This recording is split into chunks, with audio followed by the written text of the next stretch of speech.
Or shot fire, officer down, shot fire, officer down. Got a city officer down, shot fire. 223, be advised, we have a visual on enemy paratroopers in grid Papa uniforms.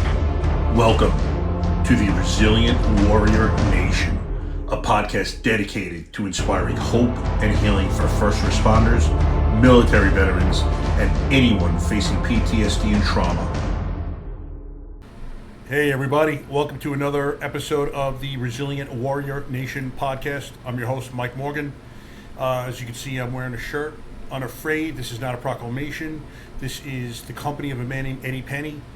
I had sat down in the spring of 23 to watch a podcast episode of Sean Ryan. In that podcast episode, he was interviewing a man named Eddie Penny, former Navy SEAL, Team 6 guy, and Eddie was recounting the story of the Extortion 17 incident, which Chinook was shot down in Afghanistan by insurgents, killing all 38 aboard, including 17 SEALs. It was their largest loss of life in their community in one event. And as Eddie was recounting losing his best friend Jason Workman in that incident and escorting his body back to his hometown, he was visibly upset, rightly so. I simultaneously began thinking about a call that I had 5 years before. I'm a 30-year retired police officer, and then a call involved a 2-year-old found floating in a pool, and I buried that one deeply. And as I'm watching Eddie recount the story, he's visibly upset. I now know that subconsciously I was given permission to cry, telling me it was okay to do so because I'm watching this absolute warrior, and I just absolutely lost it myself. And realized that the things I had been going through for about the year and a half prior was some sort of PTSD. I was always under the mistaken impression that PTSD was only caused by seeing your brother or next to you get killed. Mine was being inside the most devastatingly intimate moments of other people's lives over and over and over and over for 30 years. So once I realized what I had been going through, I knew that I did not want to be suffering for the rest of my life. I didn't want to be this guy that hated everyone and everything. Realized I wanted to heal, I needed help, and I realized my help came in the form of psychedelic therapies.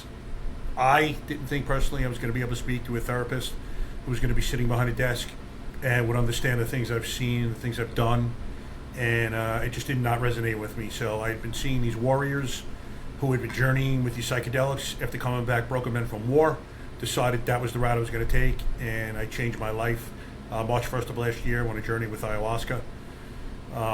During my first journey, as I was coming out of it, the universe and I were having a conversation. I know it sounds weird if you've never used them, but the universe is clearly, as I'm speaking right now, told me it had healed me from my PTSD.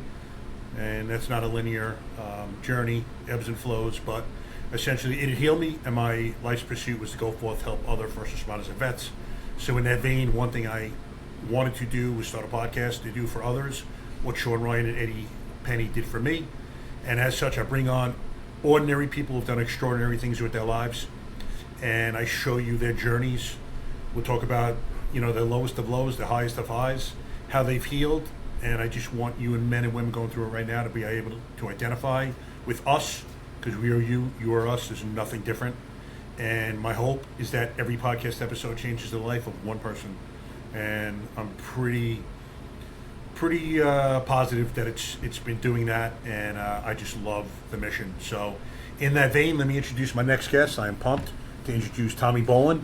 Tommy's a 30-year veteran firefighter and paramedic and mental health advocate. He's the author of Unseen Battles, The Price of Duty in a Life of Trauma and Sacrifice. This is his book right here. I read it. It's fantastic. Tommy shared his own struggles with depression and PTSD to help break the stigma and support first responders and their families. He leads First Responder Support LLC, speaking and writing to inspire open conversations about healing and resilience in public service. Tom, I want to welcome you to the podcast. It's great to have you on, brother. Hey, Mike. I appreciate you having me on today, man. It's awesome. Absolutely. My pleasure. Like I said, I've read the book, and this is no BS. I do not pander to anyone. I don't kiss ass to anyone. If I didn't like it, I would have just mentioned the book, and that would have been it. But yeah, I actually love the book. In the book, you speak to various people in chapters and talk about their journeys, and I think that's very enlightening. And I actually learned a bunch. I'm a 30-year veteran, and by far do I not ever think that I know everything. And you should be learning a little bit every day. And I actually learned a lot from this book. For you men and women who are thinking about purchasing it, I encourage you. I just think it was so well written, and it just encompasses all or many experiences that we all go through as first responders and veterans. So, how did that come about, the writing of the book, Tom? It's kind of first of all, I appreciate all that. It's really an honor you saying that about the book. But going back to 2019 when I was really struggling, that's kind of when everything hit ahead for me. And when I I ended up going to the IFF Center of Excellence out in Baltimore, Maryland, 30-day facility. That's what I needed.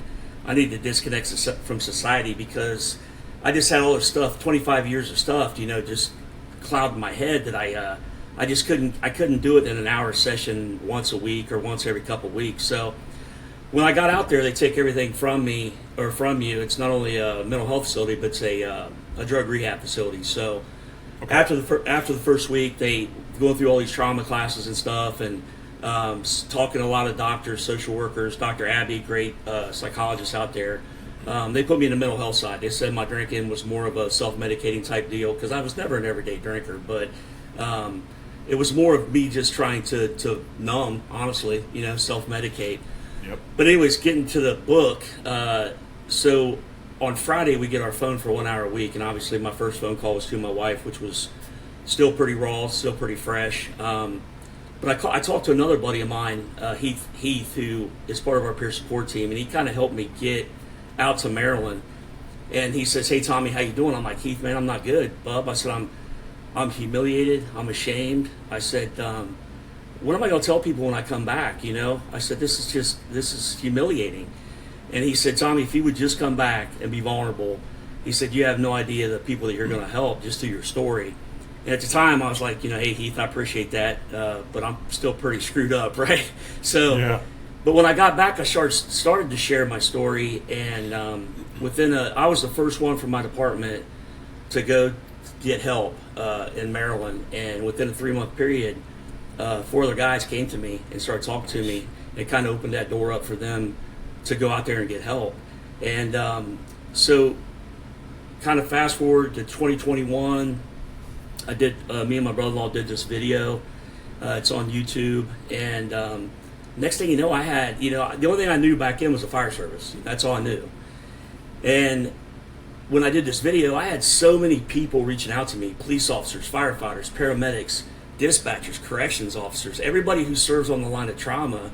And all of a sudden, it just really opened my mind up to the struggles that's all around us. And it's not just a fire issue. This is anybody that serves on the line of trauma. So as I started going out and presenting to, fire departments, police departments and stuff like that, a person had said, "Hey, have you ever thought about writing a book?" And I can tell you right now, I'm like, man, I said, my wife would tell you I'm barely smart enough from shitting my pants, right? So, she's like, there's no way you're gonna write a book. But anyways, here we are, man. But so I wrote this book not just for firefighters. I didn't want it to be just about me. I wanted to really be all-encompassing of everybody who serves on the line of trauma and really bring these conversations together, because I talk about it in my book. We got police officers doing their thing. We got firefighters doing their thing. The military, 22 a day, doing their thing. Just imagine if we could bring everybody together, man. Get everybody to the same table and come up with real solutions and talk and share our knowledge with each other. And that's really kind of the premise behind the book is just bringing everybody together, man. Yeah, it's a great premise. And trauma's trauma. Yeah. You can't just have these little boxes where firemen suffer from this and police officers from that and nurses from that and veterans from that. Trauma is life is traumatic in and of itself, let alone these careers that we choose to go into and see these things that are not normal.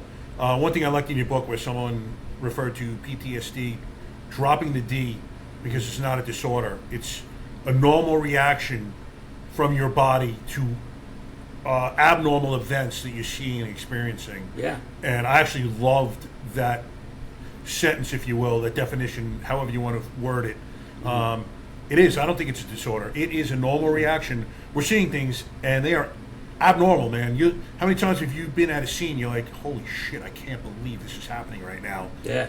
People would not understand. And the level of trauma, I'm not doing any comparison by any stretch of imagination, but, over and over and over.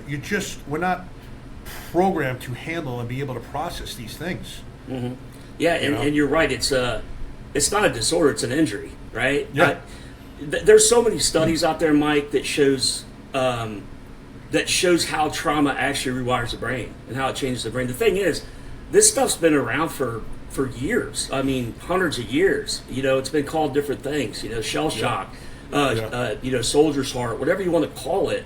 It's been around for years, and we're just now starting to see how it actually changes the structures of the brain and how your brain is wired. The good thing about it is it's treatable, right?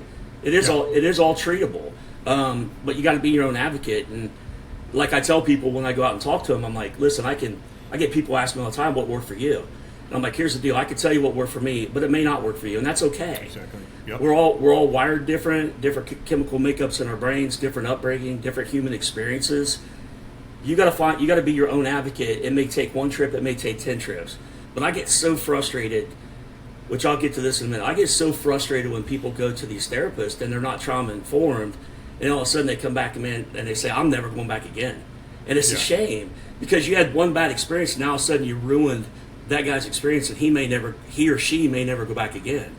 And I tell people, don't give up. You're the only one that's responsible for your own happiness.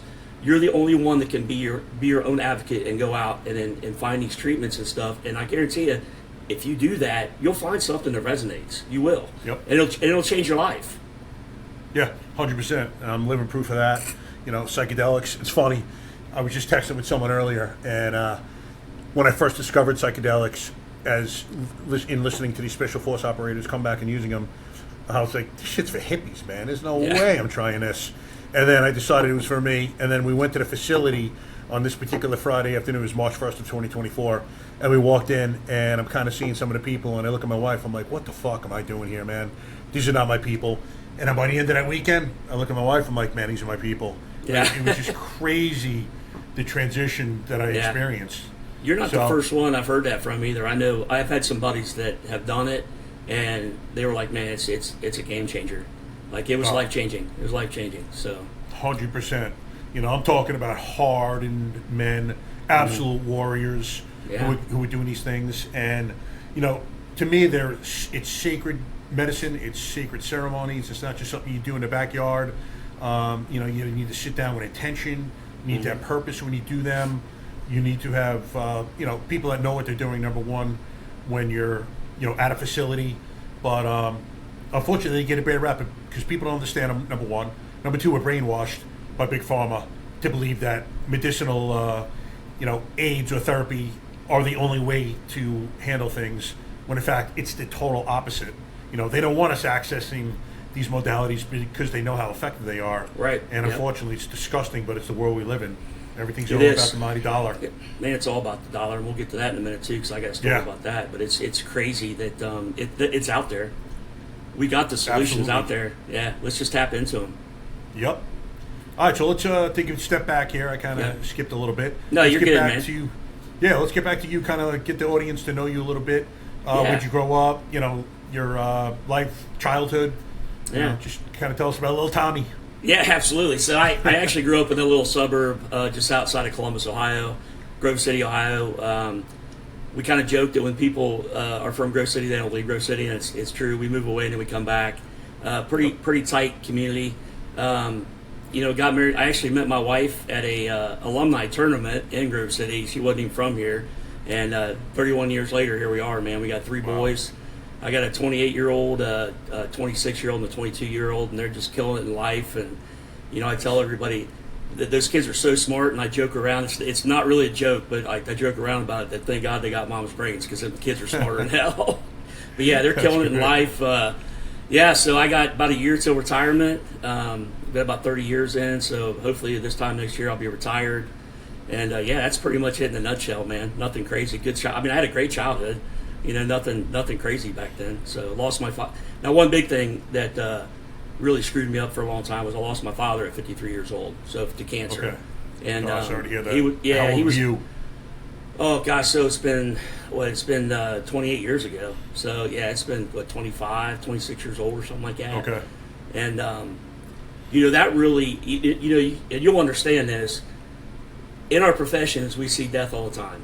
We see it all the time. It's and then when losing my father at 53 years old and losing my uncle at 51 years old, and I had a couple cousins die young, you start questioning your own mortality, right? And I never thought I was going to make it past my father. Just you know, it was just in the back of my So I always had to feel like I had to live, and that was like drinking, partying, doing all that stupid stuff that people do. And I finally got to the point where I realized I wasn't living. I was just existing. I was just existing in life. And until I settled down and really took a hard look inside with everything involved, all the traumas and everything else that comes in with these services, and got vulnerable with myself is when the real healing started for me. So, yeah, I'll tell you, that's an absolute must, is to let yourself become vulnerable. To me, that's the most valuable thing I've taken away from the psychedelics, because I was a closed book emotionally. I grew up with a very tough dad, verbally abusive, and you callous up because you don't want to feel this pain, especially as a young man. Then you go into these professions where it actually helps you in certain respects because you can't absorb all that pain. So you callous up, and all of a sudden now you don't feel anything now. So you look in the mirror one day, it's like micro changes, and then one day something happens. I remember for me, it was like 2005. My buddy Jack Steiner committed suicide, a really good friend of mine. And I was so sad, but I couldn't cry. And I remember, I was trying to make myself cry, and I could not do it. And I remember getting out of the shower, I'm looking in the mirror, and I'm like, what the fuck is wrong with you, man? You're broken. Yeah. And I thought that was it, literally, like, broken, and there was no resurrecting me. Thought my soul was just, this hardened man that's never going to be able to feel, a love or show empathy again. And that's not the case, no. For those guys and girls who were going through it. I promise you that's not the case. Yeah, definitely not. But, all right, so let's get back to now. You're getting into the fire department. How does that kind of come about? It's kind of a funny story, actually. So I always wanted to be a firefighter. Got out of high school, took the the big city test, Columbus Fire, and I got kicked off a couple of lists just because of my eyesight. My eyesight was too bad back then. Fast forward, I was working in a factory for about 5 years. Me and my wife got married. She said, hey, I know you want to be a firefighter. If you're going to do this, do it before you have kids. So I quit my job, went back to fire school, and bought a brand new truck. So everybody's like, well, how'd you do that? I was like, man, I married a sugar mama, Yeah, exactly. Yeah. So smart man. Yeah. So she put me through fire school and paramedic school. And it was pretty quick, man. Within a couple of years, I was working part-time within a year. And then within a couple of years, I was on full-time. And man, it's hard to believe that's been over 30 years ago, dude. It's crazy, right? Yeah, it's like that, goes man. by quick. Yeah, it does. Yeah, still can't believe it did 30 and out. Yeah, but so as the career now, you start the career. How's it going for you? You loving life, being a fireman, being a paramedic. With everything that goes along with it as well. Yeah, absolutely. I always grew up in that. I was always a sports kid. Played football, baseball, basketball. And just that whole, I was miserable in the factory, and she knew it. Yep. I was miserable, the 9-to-5 job, and just being in that atmosphere of the brotherhood and the teams, like just because it's a team effort, right? Yeah. And it kind of takes you back to that sports stuff of just craving that, and it was awesome, man. It was awesome at the beginning. I'd say my whole career was good, but obviously we know, there was a lot of bumps in the road, but yeah, early on, man, I loved it. I loved it, and there was nothing. We played softball, we had bowling leagues, we had basketball leagues, so, we all hung out together, and it was a true brotherhood, so. Yeah, I wish every man could experience how it feels to be in that brotherhood, and have a guy next to you be willing to kill or die for you, just know how that feels, because there's no other feeling like it. No, and it's funny, the first few years, man, I remember I was on, we were doing a 3-11 one day, and we get done, and the day went like that. And my boss is like, all right. He calls us in. I go in there. I turn in my paperwork. I'm like, man, I do the next 8 hours for free. I love this shit. He looked at me, and he's like, you can just tell. He's like, yeah, Rookie, talk to me about a year. Right. See how you feel after that. Yeah. But it catches up to you quickly, man. Oh, it does, man. It does. So when did you notice that things were maybe kind of catching up to you? So it was actually between, like I said, 2015, 2019, and I'll kind of back up here a little bit. When you came in and I came in, you were pretty much told if you can't handle the job, you might want to find another career, or the whole suck it up culture, and you just never talked about this stuff. And Nope. I know, like right out of the gate, I had a really bad run involving some friends of our family, and I'll kind of, if you want me to get into it a little bit, I will. I'm an open book. Sure. But, so we get I'm like a paramedic less than a year. I mean, I was brand new. We get a call out on the back, we get a call out in our township, and as we're heading out there, we realize we know the address of this house, and it was a friend of the family. They were really good friends with my aunt and uncle. They vacationed on multiple occasions with my mother and father. I worked with their son at the firehouse. He was actually on another shift. He wasn't there that day. It was on a possible suicide, and when we walked through the front door, the first thing that hit me was the smell of gunpowder. Now every time I smell gunpowder, it just automatically takes me back there. And so we walk up the stairs, and he had taken 2 shotguns and stuck them under his chin and pulled the trigger, and it was the father. And I knew these people. They were like, this is like welcome to the fire service, right? Yeah. And so as I'm sitting there, I look in the back, and we knew all the deputies. We had a really good relationship with them. And Sammy, the deputy, he called me by name. He's like, hey, Tommy, the wife just went down back there. So I go back there. I know this lady, friends with these people, really good friends with their son at the firehouse. And I reached down and grabbed her hands. Man, she just snapped up, looked me in the eyes, called me by name. And she's like, Tommy, is he gone? I'm like, I am so sorry, but he is gone. And just that moment there, man, it was like you say, what the hell is going on? Like, what did I just walk into? So I walk out to the front yard that day, and I didn't know how to feel. Like, my lieutenant come up, he's like, Tommy, you okay? And I'm like, man, I don't know, Lou. I really don't. I don't know if I'm supposed to be pissed, angry, crying. I don't know. Like, the thing was, I didn't feel anything. I was just completely numb of what the hell did I just walk into? We get back to the firehouse. The other lieutenant comes up to me, and he's like, hey, are you okay? And I'm like, man, I don't know. He goes, you want me to call your wife? And I don't know why I did it in that moment. But I'm like, yeah, call her. So she brings my now 28-year-old son, he's a baby, brings him into the firehouse.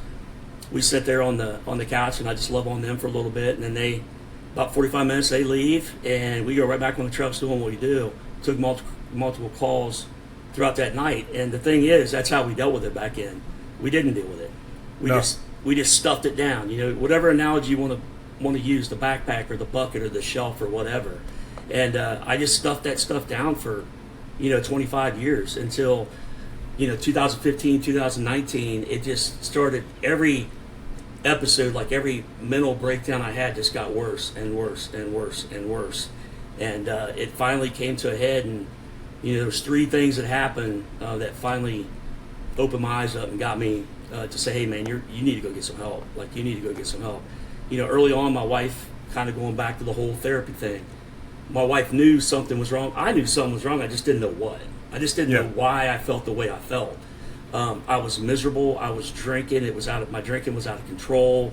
And I was just doing a lot of stupid shit, And so I came home one night from a day of day drinking. And I remember going up, catching my wife in the bedroom, and I sit down on the floor, and man, I just started bawling my eyes out uncontrollably. And I'm begging my wife, I'm like, hey, please help me. Please help me. I don't know why I feel this way. I need help. And she wanted to help me. God bless her. She wanted to, but there was no resources for that back into. She didn't know who to call or who to turn to. So the next incident came shortly after that. I came home from a night, and it's in the book. I came home from a night of drinking. It was like 2 a.m. And I decided tonight's the night, man, I'm done. I can't keep doing this. I was exhausted, And I tell people, most people commit suicide. They don't want to die. I didn't want to die. I just wanted the pain and the torment to stop.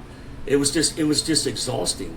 And so I grabbed my gun, went downstairs, put it to my head, actually had my finger on the trigger, and I was praying to God to forgive me, and praying for my family to forgive me for what I was about to do. Call it what you want, higher power. I think God sent my son that night to save my life, but my son at 2 o'clock in the morning just happened to be home from college, just happened to be coming home at that time of the night, opened the door up, come walking downstairs to get some Gatorade out of the refrigerator. I laid my gun down, act like I was asleep, and he came in, and he wasn't stupid, He's like, hey, he goes, what you want me to take that? And he took my gun, went upstairs, took all the rest of the guns, and hit him. and then came back down and sit there and talk with me for about 45 minutes till I fall asleep. And that night, my son saved my life, you know. And so even after that, it's crazy. Even after that, how crazy that was, I still kind of muddled through. I didn't go seek help. And a little while went by, several months, I think, and then again, I was out drinking at a Firefighter golf outing, and my son, who was 17 at the time, my youngest one, was being Dad's DD. He was driving us around. Father of the Year, right? I mean, and and he said something, and man, I was dealing with a lot of anger back into. Instantly pissed, went off on him, and he dropped us off. I remember my wife, I was texting him throughout the day of how disappointed I was in him, and my wife texted me. It was like, stop texting your son. And you know, when Mama Bear gets involved, you're in trouble. And I was I was in trouble. So the next day, I went to the firehouse, and like I said, I went to the IFF Center of Excellence back in 2019. It came out in 2017, and I had no idea about it. Nothing. I had no clue about it. And so I Googled firefighter mental health, and that's the first thing that popped up was this Center of Excellence. And I sent it to my wife, and I'm like, hey, what do you think about this place? And she's like, you need to go. You need to do this. And what she wasn't telling me was, you need to do this because I'm done. I can't keep doing this. I'm just done. So within a week, man, you know, I came home the next morning, and she's like, hey, I called this guy. Will you make the phone call? I'm like, absolutely, I'll call him.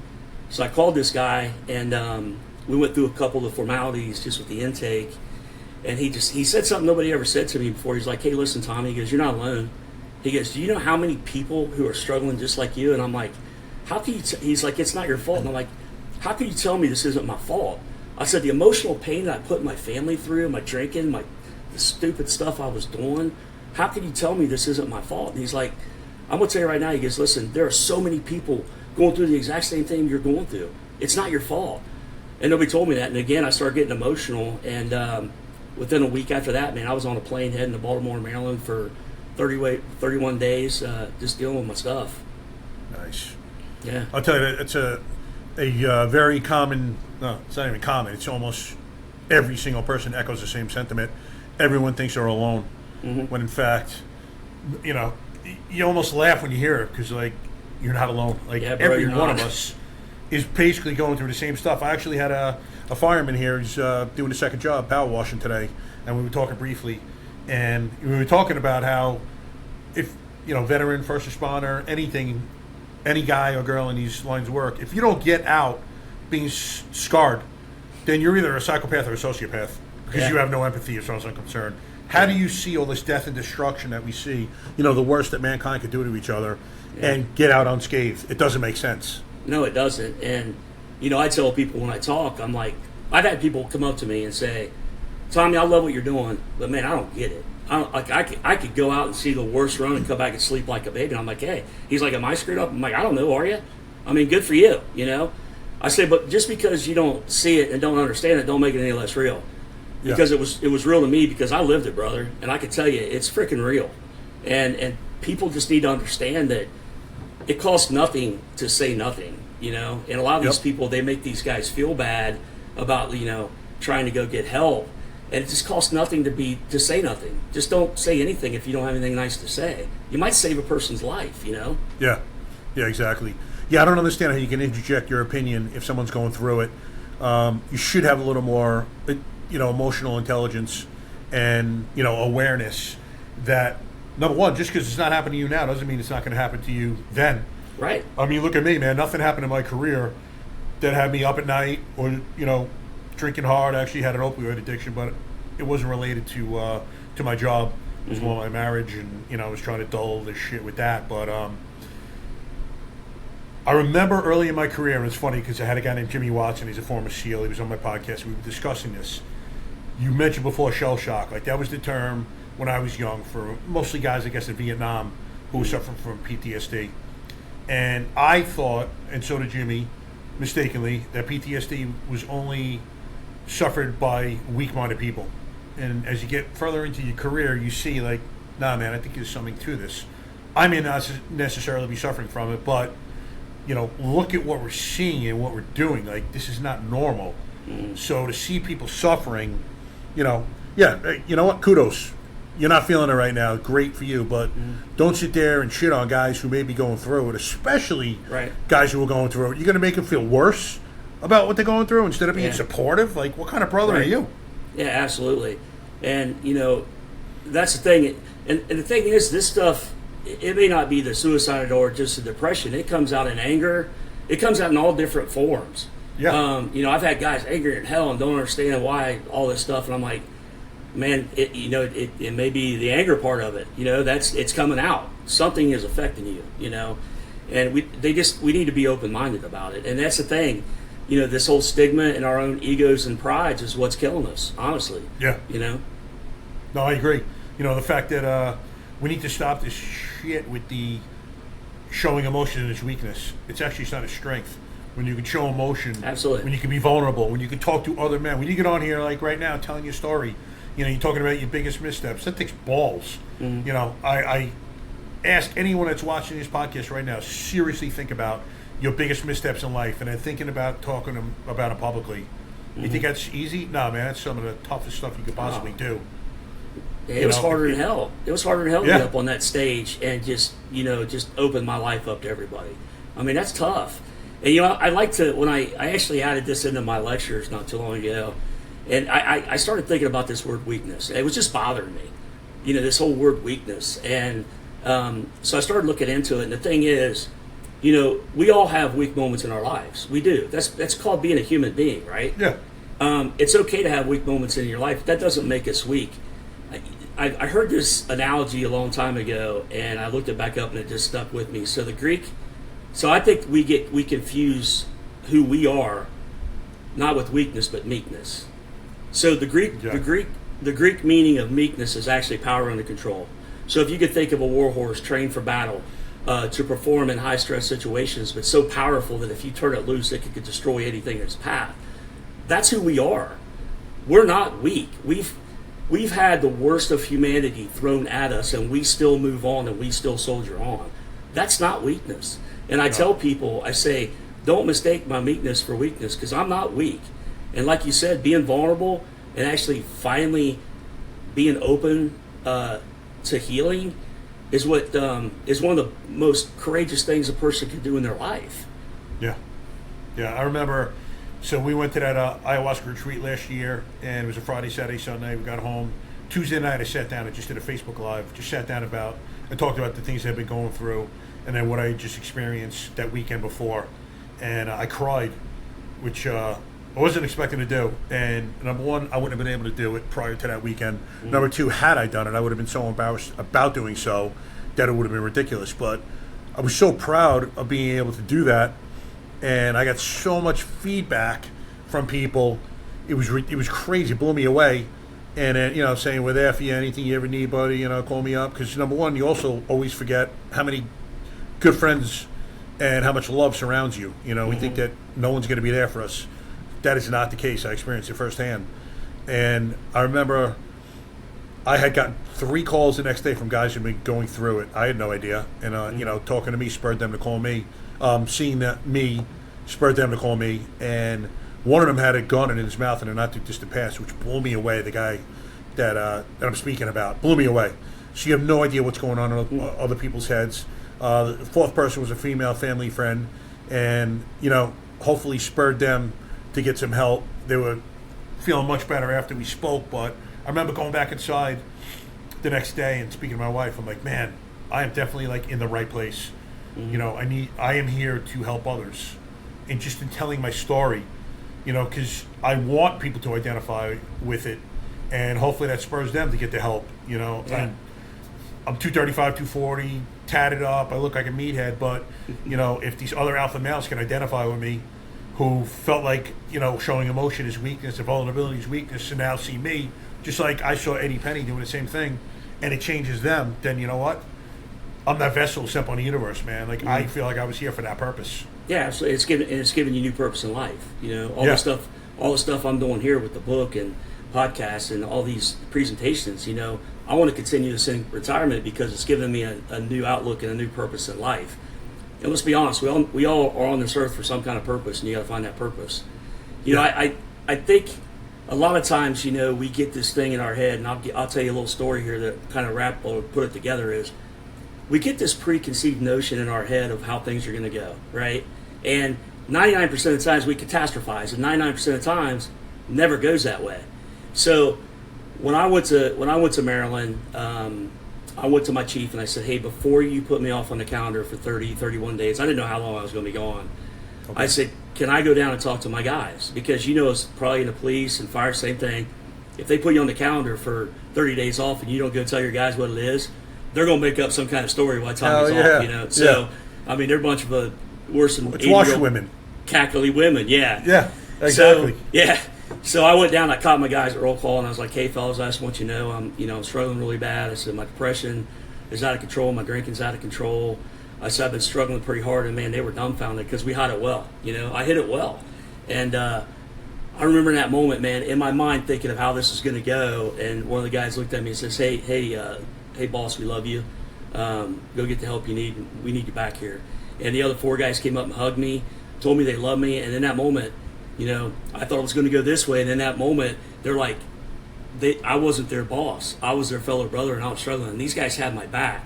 And I truly believe that that's how it would go 99% of the time, honestly, if people would just open up. But people just, they want to talk, but they just don't be the first one to talk, if that makes sense. They don't want to be the first one to ask for help.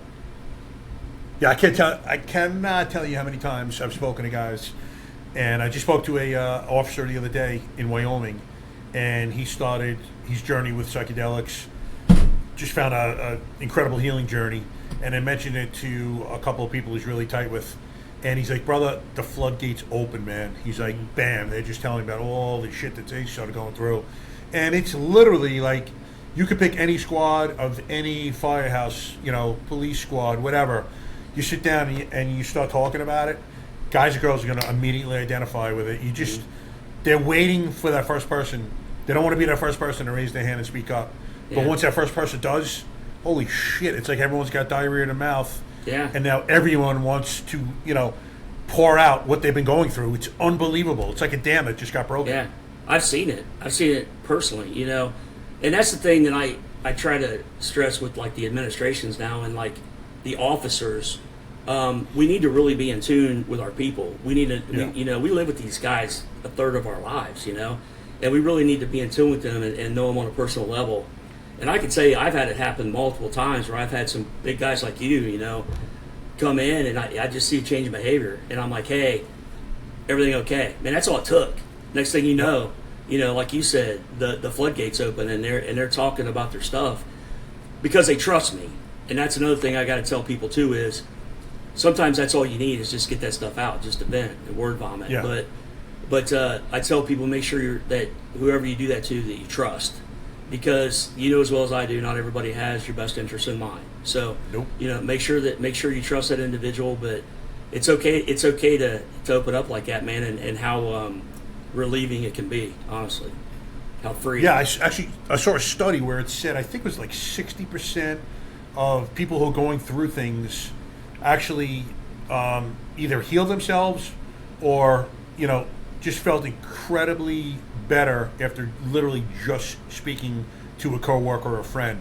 It wasn't even, you know, a clinician or a professional you had to speak to. It was literally just as simple as speaking, getting it off your chest, and then you went about, you know, your life. Like, that's how easy it could be sometimes. Yeah. Many times, actually. If you catch it early. A lot of times, if you catch it early, that's all you need. It's the whole accumulation over time is what gets you. And you know, when I talk about, you know, the suicides and stuff, it's horrible. But I'm not just talking about the suicides. I'm talking about the thousands upon thousands of our brothers and sisters out there who are struggling every day with not just, you know, suicidal thoughts, but the drinking and the drug abuse and the gambling or whatever, just to try to plug that hole in their, you know, just to try to fill that void. And they're struggling, and they don't think they could ever find happiness again. And I'm just here to tell them it's not true. It's not true. It's out there. You just gotta go get it. And you're the one that's responsible for your happiness. And you gotta go find it. Yeah, very important message. And, you know, additionally, we're the ones bringing it home. We bring this stuff home to our families, and it's not fair to our families. You know, your wife married this Tommy, and she's getting this Tommy. Or my wife married this Mike, and she's getting that Mike. You know, it's not fair. It's incumbent upon us to be the best version of ourselves we can to our family. Absolutely. And, you know, one thing that we do is we always say, or a lot of us say, we don't want to bring that stuff home to our families. So what we do is just literally just close up, and we don't say anything. Mm-hmm. You know, I was talking to someone recently, and I've kind of been bringing this up in all my podcasts. I think it's a great system to have in place for us first responders. Literally, this is like something you could put into use, you know, not just conceptually. You could actually use this, where you speak to your spouse, and you tell me you have a system in place. Now, I say I do a 3 to 11. I get home at 11 o'clock, 11:30.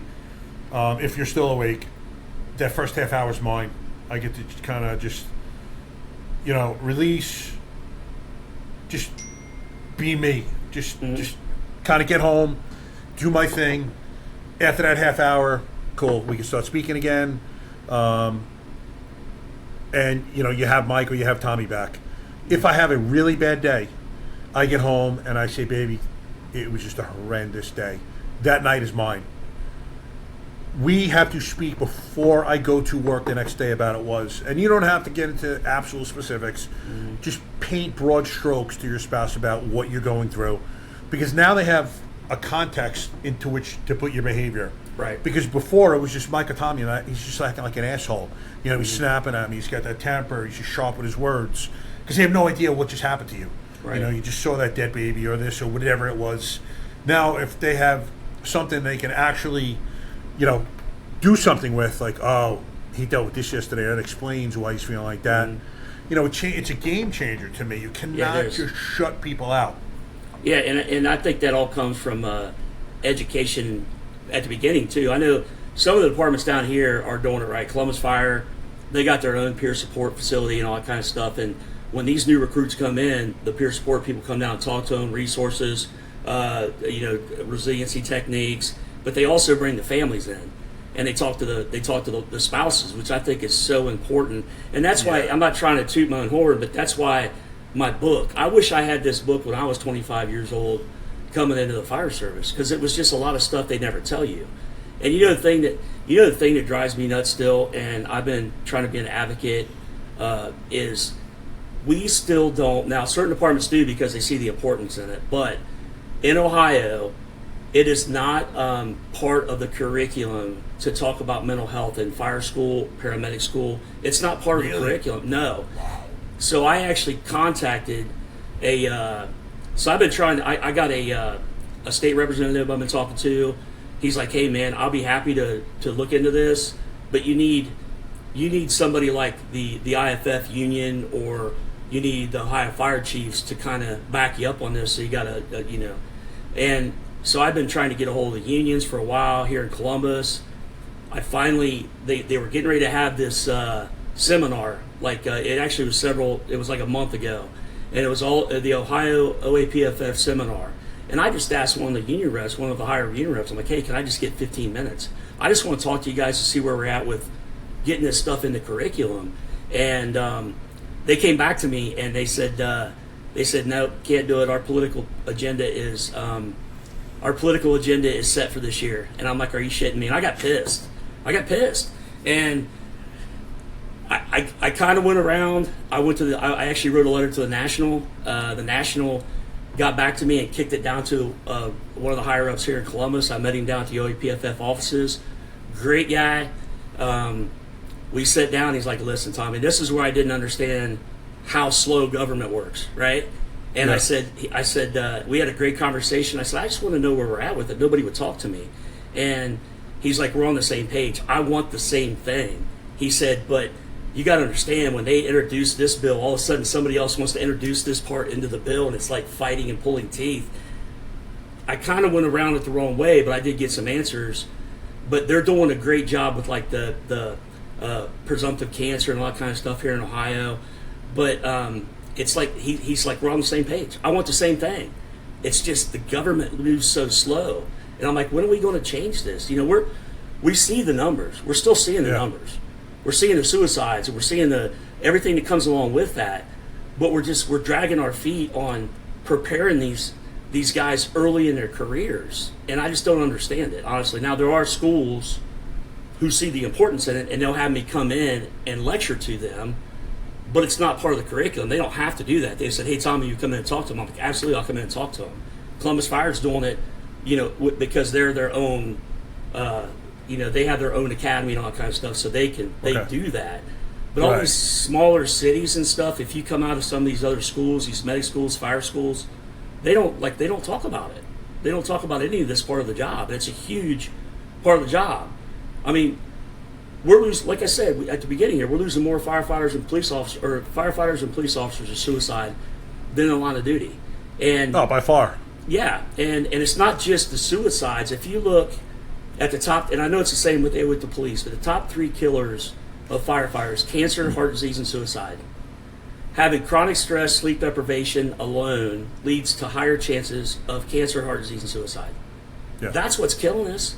Don't get me wrong, we go on all this crazy stuff with the bad chemicals and everything, and I get it, and we're getting better about that. But man, I think the biggest thing that's killing us is the stress and the sleep deprivation and the insomnia that comes along with all this stuff.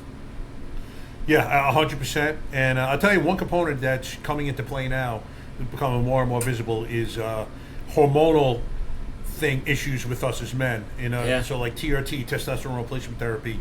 A lot of times these low hormonal things present themselves, and they may kind of falsely look at PTSD or something like that, when in fact it's actually a physiological hormonal issue. So it's very important for you men out there, middle-aged men, 40, 50 years old, who are not feeling right, to get checked out for your doctors also. Because if you're sitting there with a 200 testosterone level, low energy, low libido, obviously, but it's not as important in this subject matter we're speaking about now. But there are things, depression issues, there are things that present themselves as maybe PTSD related or work related, when in fact, you need to pay attention to this additionally. Now, what you're saying is 100%, the truth. Yeah, I'm on testosterone therapy. I got a bunch of firefighter friends that are and police officers right now, all on testosterone, because like you said, stress and insomnia, especially insomnia and sleep deprivation, it kills your T. It kills your testosterone. Yep. And I was just a walking zombie for a while. Yeah, I mean, it's got so many bad effects. Sleep apnea, I have it. I have the machine. I do too. You guys, man, I just can't imagine. We went somewhere a couple of weeks ago, and I forgot my plug, so I didn't have my machine for 2 nights. Tom, I woke up both nights like choking over and over and over because I have bad sleep apnea. I can't imagine guys who are just dismissing this because they're too lazy to get it checked out. Yeah. It's got so many detrimental effects to you, man. Alzheimer's, dementia. I mean, there's a million different, detrimental medical conditions that are attributed to this. So if you guys do have it, if your wife is saying that you're snoring like a maniac every night, you probably do have it. Go get checked out. It'll change your life. Yeah. If I sleep without mine right now, my wife will strangle me. So. My God. Geez. I can't even imagine. I apologized to mine like 20 times before we went to sleep. My brain was so sorry. Yeah, absolutely. Yeah, and it's so true, man. I have through all those years of not getting it checked, I developed hypertension. So years of unresolved hypertension now led me into I'm in stage 1 kidney failure now. I got to keep an eye on it. I'm far away before I have to have any dialysis is way down the road. Hopefully never. Right. Yeah. But I caught it early enough to where I can start managing it now. But yeah, all that stuff, all that stress and everything, and the hypertension led into kidney failure. Yeah, it's amazing. I mean, everything's connected, and it just kind of leads into the next thing. So, we need to be extremely proactive about our health as well, mental and physical, because they're intertwined. You can't have one without the other. Right. Yep. So, all right, so getting back now, you go to the center in Maryland, you come back to work. Is everything, you on this just linear healing level, or no, it took. So, I didn't come out fixed. We're never fixed. We just learn how to deal with it, and we learn how to live our life with intention, and that's one of the biggest things. But honestly, we kind of joke at the center that the real therapy started at the fire pit about 5 or 6 o'clock in the evening when we were done with dinner. And I'd be out there with about 20 to 40 of my brothers and sisters around the country, just sharing our struggles and sharing our stories, and just honestly knowing I wasn't alone. That was huge for me. I thought I was going crazy, man, and just knowing I wasn't alone and there's other people like that going through it and just sharing our stories was part of the healing process. But no, when I came back, I still struggle all off and on, but I had the tools and I had the know-how to start to being intentional on how I live my life, and over time, it just got better and better and better and better. Every setback wasn't a big blow up. It was just I could usually take care of it, and we would just move on. And I came close to losing my life, losing my marriage, losing my kids. That one incident with my son, man, that's what really put me over the edge, because in that moment when I was texting my son and I was saying that stuff to him, the vile stuff that was coming out of my mouth, in that moment, the only thing I had in life at that time was my children. And at that point, I thought I lost my children. And then I have nothing. I have nothing to live for. And but yeah, just coming out and being intentional. And I can tell you now, my marriage is the best it's ever been in 31 years. My relationship with my kids, I mean, it's awesome. They've all forgiven me. We've moved past it. But yeah, it's not easy. You got to do the work. It's not. You don't just come out and all of a sudden, man, I'm good. You still got to do the work. And I can't do it for you. And that's what I tell people. I could walk with you. I could help you. I could give you the resources. But you got to do the work. I can't do it for you. So. Yeah, it's funny. I've just been kind of going through it myself last month. It was the year anniversary of my mom's passing, and we were estranged at the time of her death. So I guess in 2024 I didn't really deal with it, or I dealt with it with anger, which is the way we deal with most things, especially when we're going through it, man. It's the easiest emotion. It's great to have that fire inside you for some things, but it's not great to have it for other things.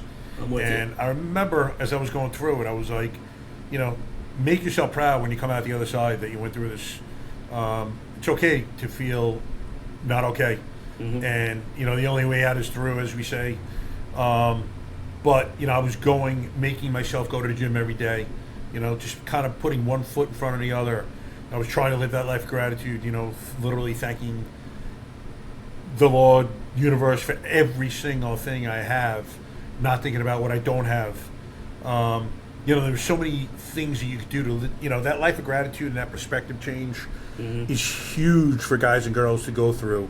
When you truly, I just recorded a podcast last week with a 30-year-old kid. He became a quadriplegic at 15. When he became a quadriplegic in the hospital, he vowed he was not going to live that life from a victim perspective. A 15-year-old kid. That's and he's great. like, I never awesome. did. He's like, not one day of that shit that I have. He's like, there's work to do. I have to do it. My life is forever changed, but I'm not going to see you crying about it. And to me, that's like one of the most beautiful attitudes you could have, because listen, man, life is traumatic. It's going to hit us all. Yeah. What are you going to do? You're going to sit there and let it kick the shit out of you? You're going to get up, dust yourself off, and just go again, because you only lose when you quit. Right. Yep. And it's so true. Tomorrow's not promised, right? And I get to the point now when I talk to people, because I was always that people pleaser, man. I wanted to do right by people. I wanted to do, and so I kind of lost myself for a long time. But I got to the point through this journey now that I can tell you right now, I don't really care what people think about me anymore. Yeah. And I tell people, don't take that the wrong way. I care about people. I want people to live their most fulfilling and happy lives. I just don't care what people think about me now, because of what I feel in my heart. I'm doing the right things. And once I've got, it's been so freeing to not have to worry about all the other outside noise that's all around you, and just live in the moment. And that's what I've learned is you got to live in the moment, man. You got to ground yourself, live in the moment, be thankful for what you got today, and don't think about tomorrow, because tomorrow hasn't even happened yet. Be in the moment. Exactly. It's huge for me. Future's gone, you can't change it. Right. The past is gone, you can't change it. Future hasn't happened. What you think, again, when you're talking about catastrophing, oh my God. Catastrophing. Thank you. 9 times out of 10 doesn't happen. Yeah. So what the hell's the point of that? To me, worry is the biggest waste of an emotion. Yeah. Worrying about things that aren't going to happen 99% of the time. Just be present and live today. Yeah. You know what you're going through right now, and then you could appreciate life. You know, it's incredible. I don't know if you ever saw Rocky Balboa, but I love that speech he gave to his son about I love nothing it. hitting Yeah. harder than life. Yeah. Holy shit, I love that Yeah. speech. Me too. It's one of the best things I've ever heard, and it's so true, man. Like, none of us, I don't care how good looking you are, how rich you are, how big you are, no one is ducking those punches of life, and it's a question of what are you going to do when they hit? Because they're going to hit. They're going to. Yeah. It all depends on how you deal with it. Exactly. And how you react So now- to it, and you're the one. So. Yeah, 100%. So now you're what, lieutenant? Yeah. Yep. Okay. So you have you're in the firehouse now. You young guys coming to you, you know, kind of asking you about this stuff. It's more evolved now. People are a little more open. So what are you telling them? What's your advice to them when they come to you? As far as Lou, man, this stuff's kind of getting to me. You know, I don't know what to do. Yeah, you know, like I said, I'm not a mental health professional. I'm a peer Right. supporter, and you know, I'll listen to each case. It just depends. But I do tell them, you know, I make sure that they understand they're not alone. You know, that they're not the only one going through this. And I hear this, and I'm sure you do too. I hear this all the time where I'll talk to somebody and they're like, "Man, I just felt like I felt like nobody would understand what I'm going through." I'm like, "Listen, brother, you're not alone. There are a lot of us out there." That's how I felt when I was going through it. And me too. I same way. And so it's more of just honestly listening and understanding their story, and then getting them in the right places, man. If they need to go talk to a therapist, or if they just need to talk to me and get it off their chest, man, that might be all they need. And it's more of just being in tune with the people and watching those changes of behaviors as an officer, and just checking in on them. Because honestly, I've never had anybody say, "Hey man, I just noticed something's off today, man. You good?" I've never had them like, "Go get bent, Tommy." You know, I've never had nobody say that. Yeah. Usually they're like, "Yeah, man, I just, you know what? Kid was up all night last night. I'm just wore out today. Perfect." It's all I wanted to hear, man. You know, but they all know now, because they trust me, that, you know, if they start going through some serious issues, they can come find me and we talk. And I've done it, and not just my department. I got a bunch of departments around that I get referred to, and they'll come and talk to me. You know, the chiefs will call me and say, "Hey, do you mind reaching out to this guy?" And I'm like, "Absolutely." And I've done that quite a bit here over the last several years. God, it's awesome. And, you know, if you guys and girls who are active, and, you know, civilians alike, if you see someone that's going through something, ask them how they're doing. Yeah. It could be that simple. You know, just literally, like, I've heard occasions where people were about to kill themselves and someone went up to them and said, "How you doing, brother?" Yeah. No, seriously, how you doing? And they start talking about it, and then they're like, you know, potential for me, or that incident just went by without me killing myself. Like, they have no idea I was about to go kill myself. Yeah. And, you know, if you ask a man how he's doing, he's like, "I'm all right," that man's not all right. No. You know what I mean? And he wants you to know it, or else he would have been like, "I'm good, man. How about you?" Right. You know, he's going to fake the funk, so to speak. Yeah. And you never know about it. I mean, sometimes, you know, unfortunately, men and women will kill themselves, and you look back and there's nothing you could see. But other times, they were like just dropping breadcrumbs all along, and none of us were picking up the signs because we didn't want to, you know, pry. Right. I promise you, you're not prying. If something's telling you something's off, your intuition's kicking in, something is off. You know what I mean? We all have that little voice, and if you're sensing something is not right with that guy or girl, I promise you, you're right. Yep. And you know, just asking them is not going to make them any more suicidal, right? Yeah. And honestly, I lost my first lieutenant years ago to suicide, and we saw it, and we asked him. And sometimes he just, you know, let's be honest, we're not going to save everybody. It sucks. No, it's no way. it's a hard pill to swallow. It sucks. But like you said, man, if we could just save one, you know, two here, it's so worth it. We knew this guy was leading down that road. We tried to get him help. I called him and like tried to get him out of the house multiple times, and he ended up doing it. And it didn't shock anybody, but it still, you know, it sucks because you don't end the pain, man. You transfer that pain. You transfer that pain to your family, or his kids, or the department. You know, it's not the end of the pain; it's just transferred. And I just heard that from a buddy who did a podcast who was talking about how you transfer that pain. You know, so but in that moment, you're not thinking that. You're thinking of your own pain, and you just want the pain to stop. And I understand it. And I used to be that way, man. I was one of those guys early on that was told, "Hey, suicide for cowards and selfish people." And I began to believe that myself until I was in that spot. And then all of a sudden I'm like, man, I understand. I understand how people get to this point in their life. And it's freaking horrible. Yeah, it is. In fact, my buddy just sent me. So I was a cop in Atlanta, just north of that is a suburb called Sandy Springs, which is where my buddy works. But he just sent me a clipping of an officer in Dunwoody, the brother, next agency over, who committed suicide. 4 young girls, absolutely beautiful girls, and a wife. And I cannot imagine being out of the space, man, where, just living for those girls is not enough. But unfortunately, for some people, man, their minds just are not in the right place. They're not them at that point. Yeah. But, to your point, I talk about suicides as being like cobwebs in a windshield crack. And if you stop that, think about how many other people that you're affecting. So it's not just him, it's those daughters I just mentioned, it's that wife. That's how drug users are created. That's how prostitutes are created. These kids are growing up now looking for that love. It's not there anymore. So they're looking for other places to get that love. A lot of these children grow up thinking that they're responsible. They're why their mom and dad kill themselves, when in fact it couldn't be further from the truth, but that's what they're left with. Yeah. That's how domestic violence abusers are created. They're just miserable kids. You're taking the innocence away like instantaneously, and it's never going to be replaced. So think about it. If you could help that guy or girl and that suicide never happens, man, how many people, just think about a funeral, it could be a natural death. How many people are there? And, that same funeral with a suicide, those people are not at that funeral. You're not affecting any of those people. None of their lives are affected in that negative way. Yeah. Like, it's such a powerful thing every time you help that one person, because that one person is connected to hundreds.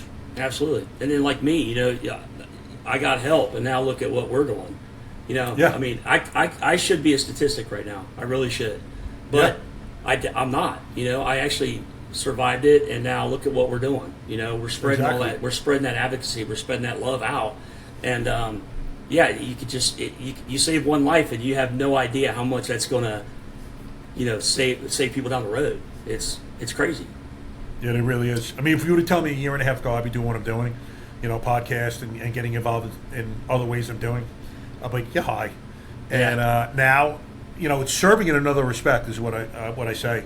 And to me, it's the most fulfilling thing in the world. When you get an email or a phone call, someone just says, yo, bro, you saved my life. I was going to kill myself. Like, holy shit, I just saved this guy's life. That is the most powerful thing that I've ever experienced in my life. Yeah. And I brought people back from the dead. I mean, that's powerful in and of itself. But, saving someone's life who was thinking about killing himself it's incredible. It's nothing about me that's special. It's just that, again, I've been giving the gift of letting myself be vulnerable. And now I can speak, and I can speak openly to you. Like, half the stuff you and I have spoken about, I would have felt weak talking about last year. I couldn't have done it. Yeah. I couldn't have brought these subjects up, period. I'm literally like a different man. And it's a beautiful thing, because life is beautiful. There's some shitty parts to it. You have to go through them, but it makes you appreciate the beautiful ones even more. Yeah, absolutely. And good for you. Good for you now. I mean, I was there. I was the same way. I was embarrassed about all this stuff, and but man, just opening and talking about it, man, it's a game changer. It's just a game changer. 100%. And also, one thing we always think is that everyone else has it figured out. As David Goggins said, everyone's fucked up in their own way. Right. No one has got it figured out. I promise you guys that. They may make it look better, but everyone's going through their trials and tribulations. I was talking to my buddy who's a former SEAL, and he was talking about 2 guys specifically who were Team 6 guys. And he's like, brother, I thought they had it worked out. They had the key to life, and all of a sudden they didn't. And their worlds kind of came crashing down. And he's like, I realized right then and there, he's like, no one's got this shit figured out. And they don't. And you can't compare yourself to other people either, guys. No. The man in the mirror is the only one that you can, compare and contrast. That's it. You're the only one's responsible for it, man. Your happiness. Exactly. So go get it. Yeah, absolutely, brother. So listen, anything else you'd like to talk about, bring up? Did I miss anything? I don't think so, man. I'm super honored to be here. Honestly, I'm glad you reached out to me. You. Yeah. And I'd love to stay in touch. Yeah, absolutely. Our friend Kenny Mitchell, mutual friend, strikes again. Kenny's the man. Kenny's awesome. I'll tell you, he really is. Yeah, he loves putting people together. I love it. Yeah. I met him in Kentucky a couple months ago, and we both was presenters down there. And him and I hit it off right away, man. He's like, yeah, we need to work together. We need to talk. And so we've been texting back and forth all the time, trying to work out some stuff. And I'm going out to his Operation Yellow Tape thing in I think it's in October. Yep. Me and my wife's going to go out there and be involved in that with him. So Nice. yeah, pretty awesome. That's awesome. Yeah, It's all great to about hear, it's all brother. about connection. All about connections, Yep. man. Yeah. This isn't a 100%. competition. It's not a No. competition. Unfortunately, there's plenty of people that need help, Right. and it's never going to change. So, it cracks me up when I see people that are kind of get cutthroat in this space. Like, Yeah, me what are you too. doing, man? Anyone that can help should be utilized to do so. And there's never going to be a shortage of, clients, if you will. I don't even Yeah. want to say clients, but people that need help. So, Yeah. whatever it is, what it is, brother. Unhealed individuals, I call them. Yeah, So- absolutely. Please, all the links will be in the bio, but just tell people how to get in touch with you, how to get your book. Yeah, so I'm on Amazon. Just go on there and look up Unseen Battles by Tommy Bolin. It'll come up. It's on Barnes & Noble. You can reach out on Facebook through Unseen Battles by Tommy Bolin. And I'm on LinkedIn too. You can search for me on LinkedIn and Instagram. So, Nice. yep. All right, brother. Again, it was fantastic having you here. Yeah, appreciate it. Hopefully we helped that one person, which I'm sure I we hope. did. If you guys, if Tommy resonates with you, reach out to him. I'm sure he'll be there and answer any questions you guys have. Guys, I hope you liked the episode. If you do, hit like and subscribe, and we will see you soon. Absolutely. Take care, man.